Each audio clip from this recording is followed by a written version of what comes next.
Here's a final video on the H1C Turbo upgrade that we did that had the T51R mod to the compressor housing. The turbine housing we machined out to a 67mm turbine.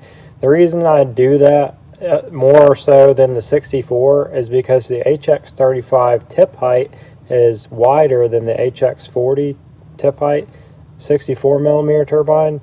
So I usually just take that up to 67 because I don't like how it doesn't match with the housing correctly with the 64mm turbine.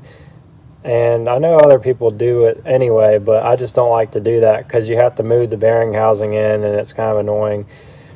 Now for this turbo, to give you horsepower wise what it's capable of as far as people that have built something similar to this for, there's a guy that I built one for a BMW. It has the same compressor, same turbine, but it was in an HX35 form. With that turbo, he had the T3.82 housing that we sell and a 64 or a 67 turbine. I think he had a 64.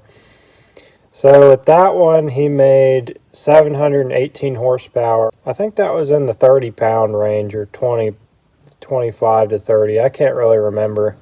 But just to give you an idea, that turbo is good for a lot of horsepower. Now it does have the 62 compressor, and you can go even bigger than that if you wanted to. With the other vehicle, because it was not a Cummins, it's not a diesel, it went on a gas engine.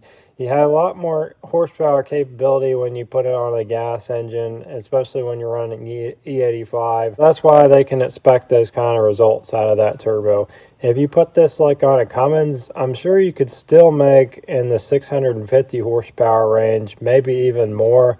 It really depends on which model you put it on, because I've heard of people making 650 horsepower on the original turbo for the 2005 to 2007 common rails, and I don't know if that's accurate or not, but that's just what a shop that does upgrades and stuff told me that they're able to get out of that.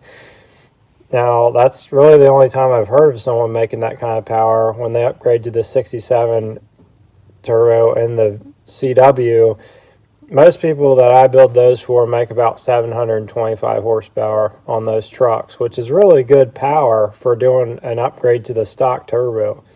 So that was a little off topic, but this is just the final video on that turbo. I wanted to show it to you, just show you how good that it looked with the powder coat that it had.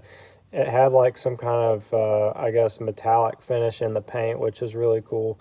So that's all for this video.